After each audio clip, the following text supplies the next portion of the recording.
Perkenalkan, nama saya Lodesita Maharani dengan NIM akhir 164. Di sini saya akan menjelaskan mengenai sistem peradilan pidana Indonesia, alur dan proses berperkara pidana menurut KUHP baru disertai perbandingan dengan KUHP lama UU nomor 8 tahun 1981.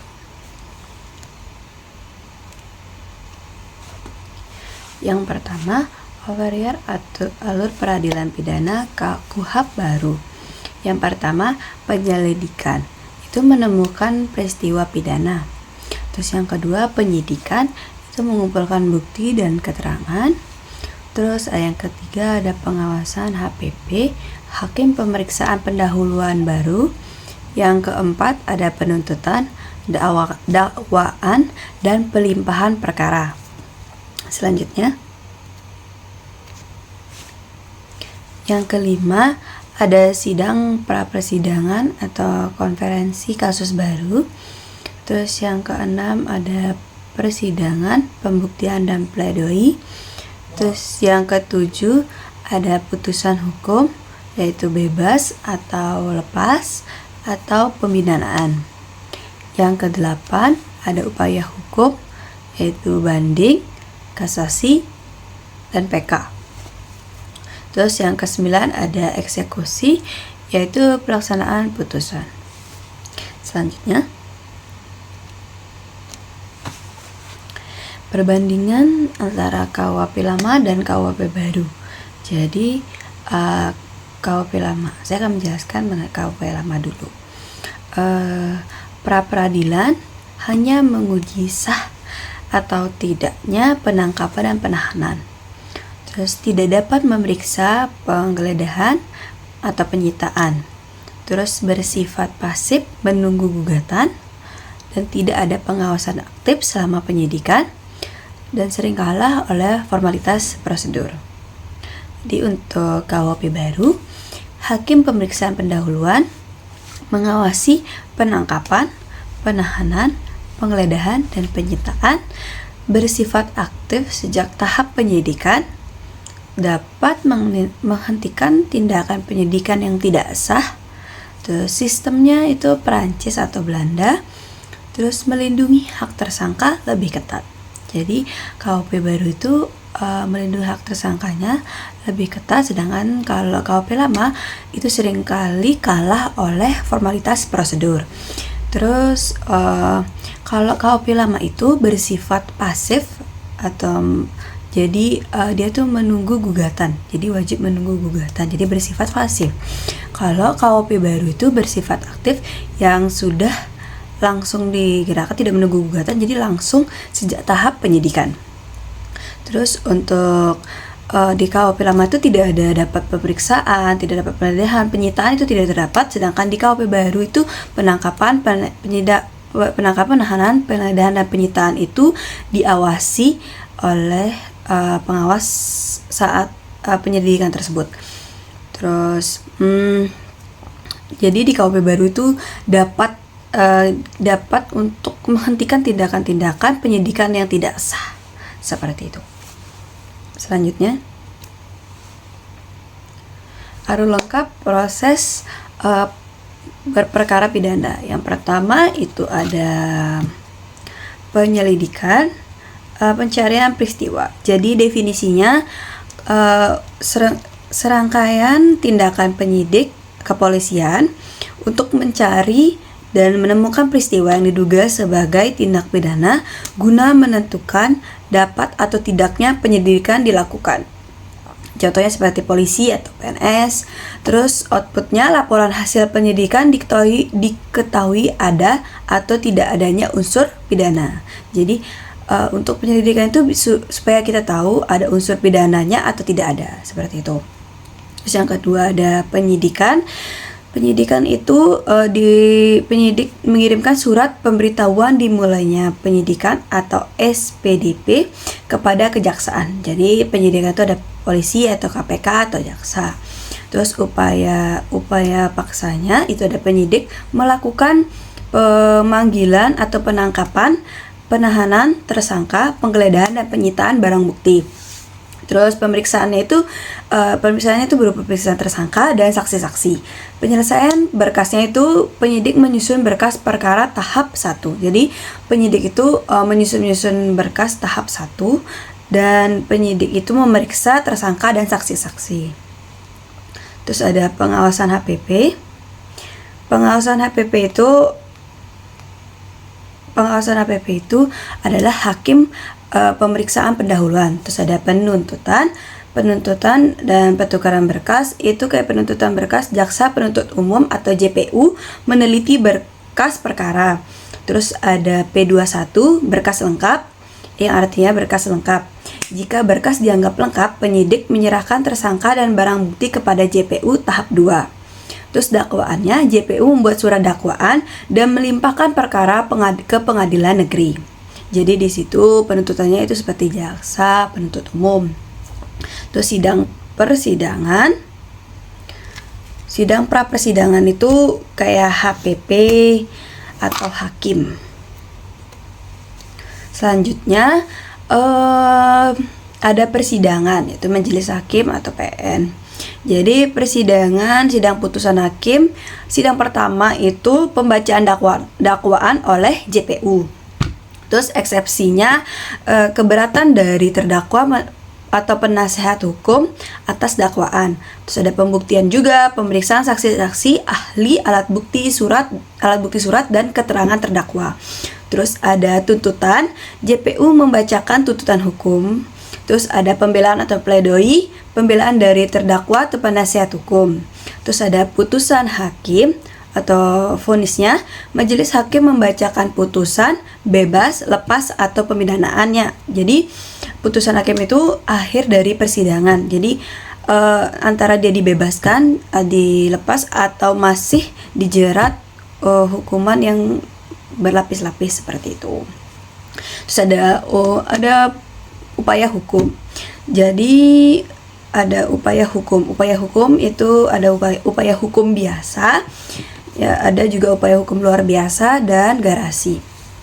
Terus upaya hukum biasa itu banding ke pengadilan tinggi jika tidak terima putusan PN dan kasasi ke Mahkamah Agung. Terus ada upaya hukum luar biasa. Terus itu peninjauan kembali atau PK ke Mahkamah Agung jika ditemukan novum atau bukti baru. Jadi kalau misalnya ada bukti-bukti baru, itu bisa ditindaklanjuti atau di persidangan ulang. Terus ada garasi, permohonan pengumpulan kepada presiden bagi terpidana yang putusannya ingkrah atau tetap. Jadi putusannya yang tetap, yang tidak ada pengajuan lagi. Terus tadi kelewat, ada putusan hakim, yaitu majelis hakim. Jadi majelis hakim itu seperti yang saya bilang tadi, membacakan putusan akhir dari persidangan, yaitu seperti vonis bebas, lepas, atau masih ada lanjutan dari persidangan. Itu biasanya dari putusan hakim. Terus ada putusan berkekuatan hukum. Terus ada eksekusi. Eksekusi itu pengawasan rutin atau lepas. Itu udah penahanan sementara atau rutan selama proses penyidikan hingga persidangan. Tersangka ditahan di rumah tahanan negara atau rutan. Jadi ada rumah tahanan negara, bisa disebut juga rutan. Itu untuk narapidana yang akan disidang di PN tapi ditahan dulu di rutan. Terus ada eksekusi. Eksekusi itu bisa dilakukan oleh jaksa dan hakim pengawas. Jadi eksekusi, jaksa melaksanakan putusan hakim yang telah berkekuatan hukum tetap atau inkrah. Terus terpidana dipindahkan ke lembaga pemasyarakatan, yaitu lapas. Terus ada pengawasan, jaksa dan hakim pengawasan melakukan pengawasan terhadap pelaksanaan eksekusi serta hak-hak narapidana di lapas atau rutan. Terus ada interaksi, jadi tambahan aja, ada interaksi dan sinerga sistem. Jadi SPPTTI, sistem penanganan perkara, tindak pidana secara terpadu berbasis TI. Jadi itu adalah pertukaran data antara penyidik, kejaksaan, pengadilan, dan lapas untuk transparansi. Jadi pertukaran data antara penyidik dan lain-lain itu. Terus untuk peran presiden memiliki kewenangan konstitusional untuk memberikan garasi atau pengurangan hukuman. Jadi ada pengurangan hukuman, terus ada amnesti dan abolisi dengan pertimbangan Mahkamah Agung atau DPR. Jadi harus mempertimbangkan antara Mahkamah Agung atau DPR untuk pengurangan hukuman tersebut. Terus ada terutama dalam kasus, jadi itu bisa terjadi dalam kasus pidana khusus seperti narkotika atau politik, seperti itu. Next. Terus ada perbandingan KUHP lama dan KUHP baru dari aspek-aspek seperti pengawasan pratuntutan, terus ada kewenangan penyidik, terus ada keadilan restoratif, terus ada bukti elektronik, terus ada pengawasan eksekusi, terus ada jenis pidana, terus ada peninjauan kembali. Jadi saya akan menjelaskan satu persatu dari aspek-aspek tersebut. Yang pertama ada pengawasan pertuntutan dari KUHP lama UU nomor 8 tahun 1981. Itu peradilan terbatas, jadi penangkapan dan penahanan. Kalau di KUHP baru itu hakim pemeriksaan pendahuluan atau HPP. Jadi pengawasannya aktif penuh. Jadi seperti yang saya bilang tadi, pengawasannya kalau di KUHP baru itu aktif dan penuh. Terus ada aspek kewenangan penyidik. Nah, di KUHP lama UU nomor 8 1981, polisi dominan atau jaksa hanya menuntut. Sedangkan di KUHP baru, jaksa berwenang menyidik perkara tertentu. Jadi kalau di KUHP lama itu polisi lebih dominan, jadi jaksanya hanya menuntut saja. Kalau di KUHP baru itu jaksa berwenang atas penyidikan perkara tertentu gitu. Terus ada di aspek keadilan restoratif. Jadi di KUHP lama itu tidak dikenal secara eksplisit, jadi tidak ada. Terus kalau di KUHP baru, mediasi penal dan penghentian oportunitas diakui. Jadi kalau KUHP baru itu mediasi penal dan penghentian oportunitasnya diakui. Sedangkan di KUHP lama tidak dikenal secara eksplisit. Terus lanjut ada aspek bukti elektronik.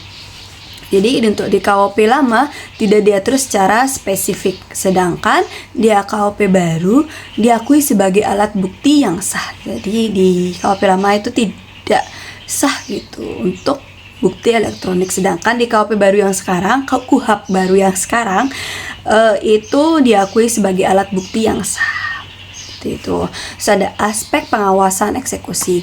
Jadi di KUHP lama tidak ada hakim pengawas dalam pengawasan eksekusi, sedangkan di KUHP baru itu hakim pengawas pembinaan dibentuk. Jadi pengawas eksekusi itu kalau di KUHP lama itu tidak ada hakimnya, tidak ada hakim pengawasnya, sedangkan di KUHP baru itu dibentuknya hakim pengawasan pembinaan. Jadi ada khusus hakim pengawasan pembinaan untuk pengawasan eksekusi. Terus ada aspek jenis pidana. KUHP lama itu ada penjara, denda, mati, kurungan. Kalau di KUHP baru itu ada penjara juga, jadi ditambah gitu. Jadi ada penjara, denda, mati, kurungan, ditambah dengan kerja sosial, pengawasan, dan pembinaan. Jadi sebenarnya untuk di KUHP lama itu jadi untuk di KUHP baru itu tinggal ditambah jadi kerja sosial, pengawasan, dan pembinaan. Jadi penjara, denda, mati, dan kurungan itu masih ada di KUHP baru. Terus itu jenis pidananya ya. Kalau aspek peninjauan kembali itu di KUHP lama itu PK hanya sekali untuk terdakwa. Sedangkan KUHP baru PK kedua dimungkinkan dengan novum kuat.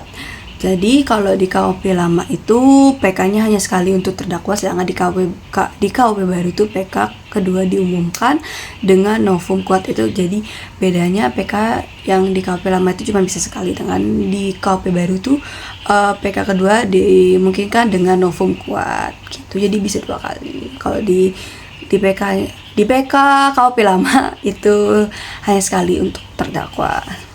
Next, Selanjutnya ada mediasi penal. Jadi mediasi penal itu penyelesaian perkara di luar persidangan melalui kesepakatan antara korban dan pelaku. Jaksa atau penyidik dapat memfasilitasi mediasi untuk perkara tertentu. Jadi mediasi penal itu kayak penyelesaian perkara. Jadi penyelesaian perkara antara si korban dan pelaku, jadi bisa dilakukan di luar persidangan tapi tetap diawasi. Jadi difasilitasi, tetap diawasi, tapi itu dapat diizinkan untuk melakukan mediasi seperti itu. Terus ada asas oportunitas, yaitu jaksa agung berwenang menghentikan penuntutan demi kepentingan umum. KUHP baru memperjelas dan memperluas syarat dan prosedur penghentian ini. Jadi jaksa agung berwenang itu menghentikan penuntutan demi kepentingan umum. Jadi jaksa agung tuh sangatlah berwenang untuk menghentikan penuntutan umum. Dan kalau di KUP baru ini jadi lebih diperjelas dan jadi memperluas sesuai dengan syarat dan prosedur penghentiannya. Jadi kayak di KUP baru itu lebih diperjelas, lebih diperluas. Jadi tapi ada syaratnya dan ada prosedur yang sudah ditentukan. Terus ada diversi, yaitu anak, pengalihan penanganan perkara anak dari jalur peradilan formal ke proses luar pengadilan, memperkuat perlindungan anak yang berhadapan dengan hukum. Jadi untuk kasus-kasus yang terdakwanya itu adalah seorang anak di bawah umur atau masih anak-anak sesuai dengan undang-undangnya. Jadi pengalihan penanganannya itu penanganan perkara anak dari jalur peradilan formal itu ada penanganan khususnya. Terus juga memperkuat untuk perlindungan anak supaya. Jadi di versi anak itu secara lengkapnya adalah pengalihan penyelesaian perkara anak yang berkonflik dengan hukum seperti yang saya bilang tadi, dari sistem peradilan formal ke proses di luar pengadilan. Jadi dalam peradilan yang formal, persidangan yang formal itu bisa dilakukan di luar pengadilan. Tujuannya adalah untuk mencapai perdamaian, menghindari perampasan kemerdekaan, dan menanamkan tanggung jawab wajib diupayakan untuk tindak pidana di bawah 7 tahun dan bukan pengulangan. Jadi wajib untuk mereka itu belajar untuk tanggung jawab apa yang sudah mereka lakukan atau tindakan yang sudah mereka lakukan. Jadi itu tindak pidana untuk anak di bawah 7 tahun dan bukan pengulangan seperti itu. Jadi tambahan untuk asas oportunitas. Jadi asas oportunitas adalah prinsip hukum yang memberi wewenang kepada jaksa agung untuk menyampaikan perkara pidana atau tidak menuntut demi kepentingan umum meskipun bukti sudah cukup. Asas ini bertujuan menyimbangkan asas legalitas dengan pertimbangan manfaat sosial, kemanusiaan atau stabilitas negara. Terus tambahan lagi untuk mediasi penal, jadi ada tujuan dan manfaatnya, yaitu mengurangi penumpukan perkara, mempercepat penyelesaian, mencapai keadilan yang seimbang bagi kedua belah pihak, serta memulihkan keadaan. Contoh penggunaannya itu kayak sering diterapkan pada kasus tindak pidana ringan, perkara anak, melalui diversi yang tadi saya jelaskan. Terus atau delik aduan di mana pelaku dan korban sepakat untuk berdamai. Seperti itu. Sekian presentasi dari saya. Terima kasih.